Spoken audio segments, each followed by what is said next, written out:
Средношколците од Скопје денеска излегува на протест во поддршка на маршот за чист воздух. Во најголем дел од гимназиите денеска немаше настава. Мирјана Јовеска го следи маршот во живо, ги пренесува пораките. Мими? Маријан, во моментов како што може да забележите, заврши протестниот марш, пред малку луѓето се разотидоа и сообраќајот е повторно пуштен. Она што е многу значајно за овој протестен марш на Зелената револуција е дека овој пат беше предводен од средношколците. Тие, откако денеска ја бойкотираа наставата, се собра пред собранието некаде околу 16 часот, од каде се упатија до Министерството за животна средина. Таму се соединија заедно со представници од 30 на други невладини организации, кои што впрочем го формираат оној Зелен фронт, и од таму официјално започна протестниот марш, меѓутоа како што кажав беше предводен од средношколците.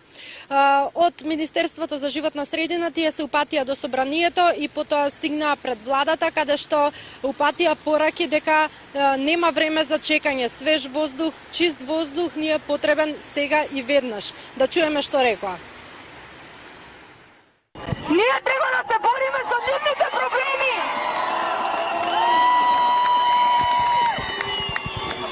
Срам или не срам, ние средношколци и студенти знаеме, можеме и кажуваме како соодветно да се среди овој проблем.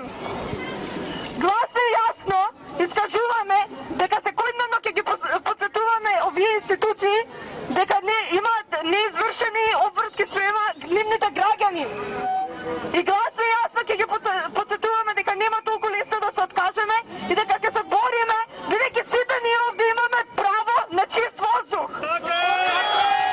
Браво!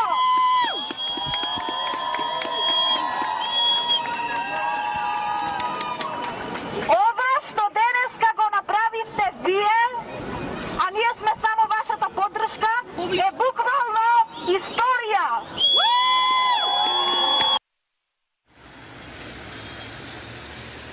Средношколците објавија и видеа скандалозни, каде што се гледа дека директорката на гимназијата Никола Карев им се заканува. Меѓутоа тие и покрај притисоците излегоа надвор и го поддржаа маршот на Зелената револуција.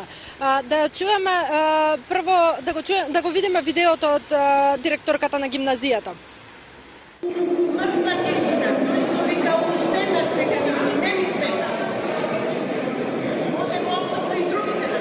Живе власт. Само Никола Карев протестира, нема настава. За последиците не ви гарантира.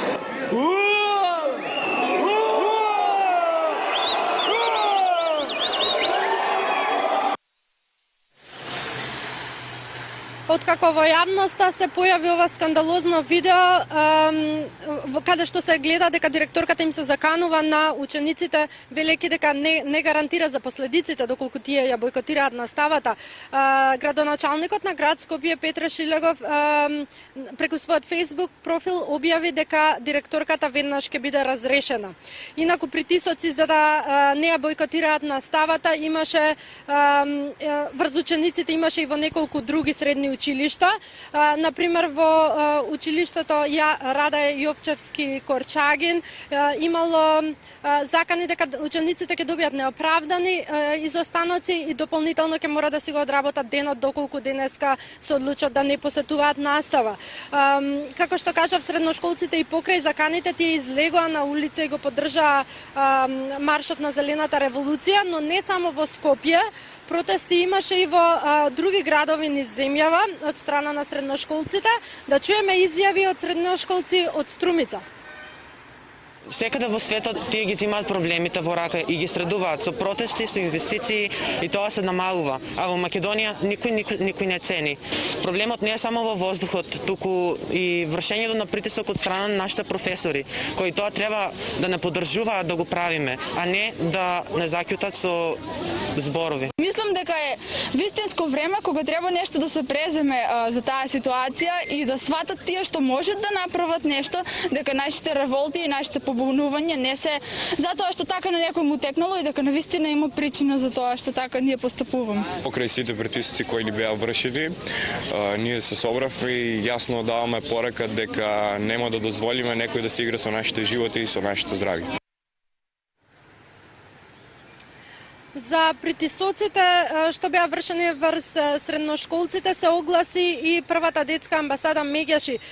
Тие порачаа дека не сме да учениците не смеат да се казнуваат, туку напротив треба да им се придружиме и да излеземе заедно со нив на улиците, бидејќи се работи за проблем што го засега секого. Не смеат да бидат нарушени нивните права да го кажат својот глас. Тоа се генерално информациите во врска со овој протестен марш кој, да повторам, е втор.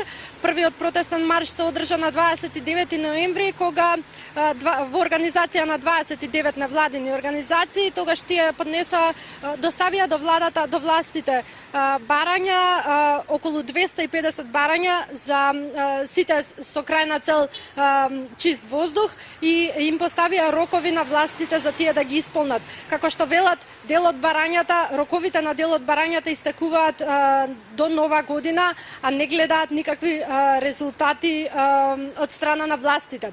Најавија дека остануваат на улиците и дека секојдневно ќе ги потсетуваат властите за се што треба да направат за чист воздух. Маријан? Добро, Миријана Овеска за маршот за чист воздух.